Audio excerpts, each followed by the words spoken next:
Welcome to Jay's Grass-Fed Podcast, Episode 8. Happy New Year to all. If you're watching this, thank you for your support as always. And let's get into temperature updates. It's first week of January. And we are in the 40s and 30s, and we had seen at least 5 days above 55 degrees in December, or at least above 50 degrees. And that is just way higher than the average for this time of year. We're in southern Vermont, and even growing up 3 hours south of here, it should not be in the 50s by this time. So things are definitely changing. All we can do is adapt. Let's get into it. So December 27th, the date we left off on, 26 for the low, 30 for the high. December 28th, 28 for the low, 40 for the high. 29th, 24 for the low, 58. Almost 60 degrees at the end of December. December 30th, 38 degrees for the low, 54 for the high. 31st, New Year's Eve, 48 for the low, 54 for the high again. On the 1st, Sunday, 43 for the low, 44 for the high. Monday the 2nd, 40 for the low, 44 for the high, or 45 for the high. And today, 38 for the low, 43 for the high. Also on the 31st, we got our 7th rain of the month for December, and I believe 6 snows, and it snowed. Every time it snowed, it's all melted. There's no snow on the ground right now. And then we just got our first rain of the month today for January. So that is the graph for this month, or this week. You could pause it right now if you want to take a close shot at it.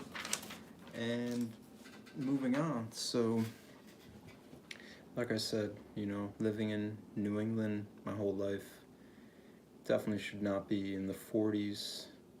Shoulda, coulda, woulda, but I know from past years of living here, it's usually cold by now.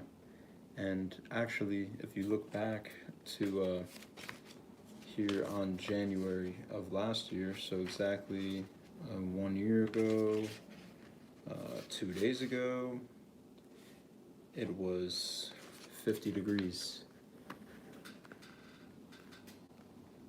So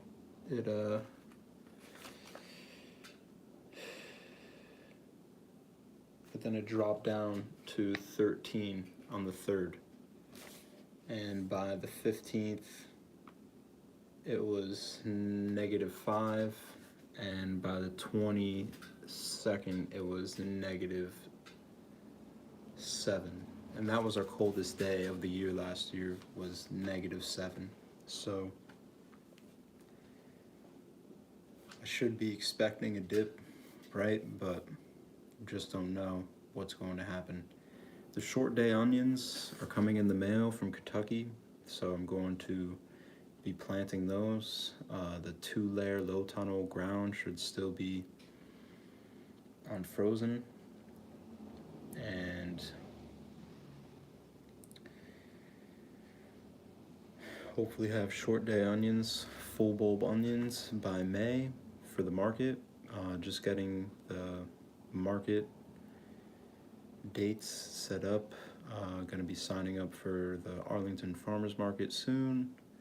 Got connected with a few markets in my local town of Bennington, the Mayfest and Harvest Fest. So there's one right at Memorial Day I'll be doing, and one right at the end, I think after Halloween or something, around there in November. And so that will give me 2 markets on the beginning and end before my market, actually the farmer's market actually starts. And I'm planning on having a good amount of produce earlier and later into the season, so that's a good thing. Greetings, blessing to whoever's watching. I was just talking about how, oh, and they're gone. So, but yeah, what's going on is basically, yeah, so we're just talking about all the markets, and then going on from there, oh, there's a pop-up shop. Another pop-up shop. We just had one right before the holiday season in December, and this one is going to be in February. I'm going to be doing the February 11th market, selling some more elderberry tonic, and maybe have some basil plants available by then. I got some nice 4-week-old basil seedlings, looking nice. I just germinated and moved up 25 kale seedlings and 25 cabbage seedlings to the second size soil block, the 2-inch. And I also just sowed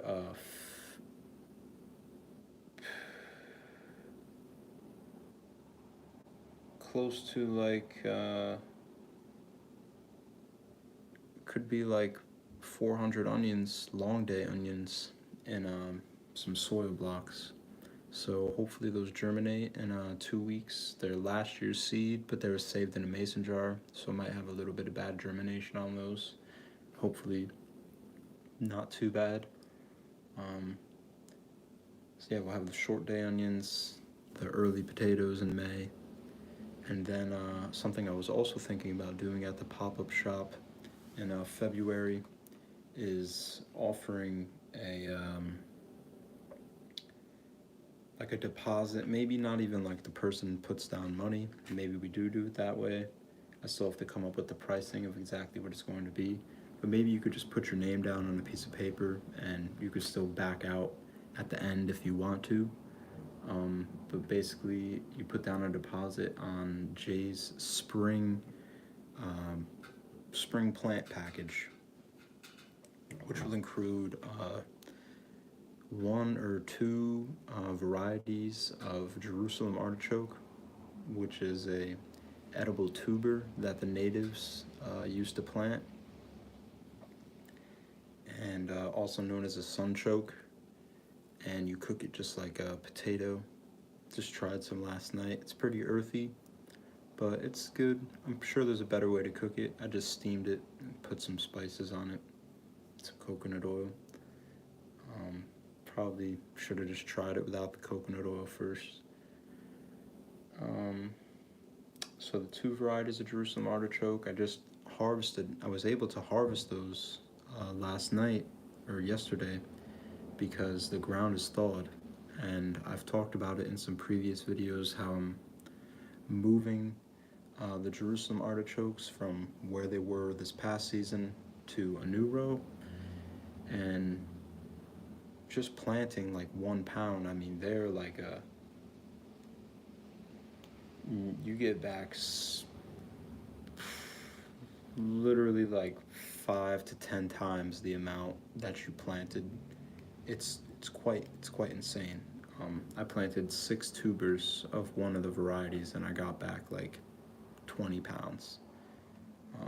So it's definitely good. Thinking about doing like 12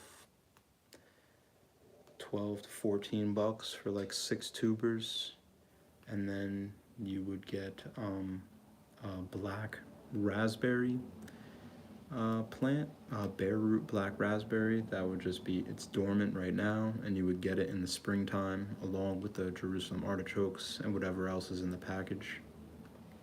and I might be able to offer some wild strawberry plants that I've been going around and foraging in their bare root stage and just healing them in the garden.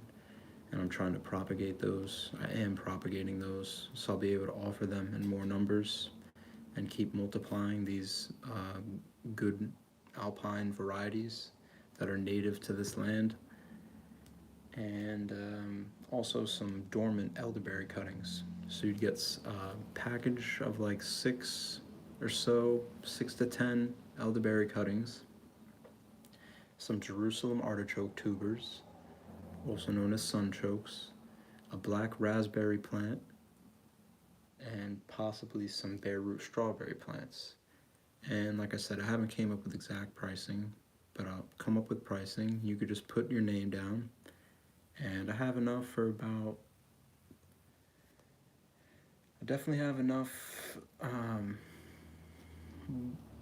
to do elderberry Jerusalem artichoke packages, but I only have like 6 or 7 of the bare root black raspberry.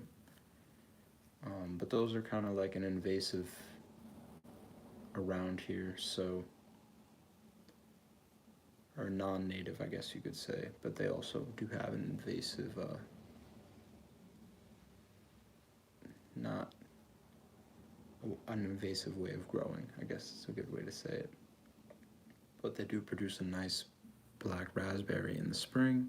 They do have some thorns on them, but if you're trying to grow a fruit bush, I think it might be something good to offer, you know? They do grow around here. They do grow well, even in shade. But anyways, so that's just something to look forward to, and planning on having a humongous garlic harvest, and I'm even looking for outlets to possibly sell some of the garlic online in the 2023 season. So stay tuned to that. I'm waiting for my application back on a seed site called Seedwise, and they basically just create the platform for farmers to sell their organic vegetable seed. So hopefully I get accepted through the application, and I'll be able to sell my garlic, Jerusalem artichokes, other bare root plants through, because I do want to gravitate more towards, I've had this on the back burner ever since last year, or the past 2 years now, but be a market garden vegetable farmer alongside of combined with a small nursery. So offer the elderberries, the strawberries, everything I just named, the Jerusalem artichokes, and a lot of perennial based crops that grow good around here. So stay tuned for the spring JsGrassFedGarden plant packages. I'm gonna actually get to work on that right after this is all set and over. We did the temperature updates. Everything is coming together nice. So we got the pop-up shop coming next. After the seedlings are growing nice under the grow lamps. And before you know it, seedlings will be going in the ground. I'll be pre-sprouting potatoes in February to go in the ground in March under cover, and then hopefully have some baby new potatoes by May, along with those short day onions. By the time that the short day onions are being harvested, the long day onion seedlings that I'm sprouting right now will be going in the ground. And it's all with the stuff you have to be like, and then the first market that I'm looking forward to is the Memorial Day. So by the time that I have all those onions ready for harvest, the potatoes ready for harvest, greens ready for harvest, some quick root crops ready for harvest, the Memorial Day market, Mayfest will be ready, and then the farmers markets will start in June. And then it's market season all the way till the end of September. Then apple season picks up in August, and looking to get the apple press hopefully by then, and crank out the J's apple cider. And it's going to be a great productive year, already is. Just taking advantage of these warmer than normal temperatures for this time of year, and just keeping productive. It's going to be the most productive year ever of my life. So I hope all the same for you. I think that's this week's update. I'm just going to keep it quick, 15 minutes. Stay tuned for next week's temperature update. We'll see if the temperatures drop or not. And if you're interested in getting any bare root plants or the Jerusalem artichoke tubers, or possibly some organic garlic seed for the fall planting of 2023, please contact me at my email listed below in the description. Stay tuned for some new videos coming up this week. A new video this week, new video next week, and I'm actually going to do a bonus video today. And then after these 2 weeks, so the third week in January, hopefully that video will be of me planting the short day onions that are coming in the mail. So stay tuned for all of that. One love, wholeness, blessings, and we'll see you next week. Next week on the next one. Blessings.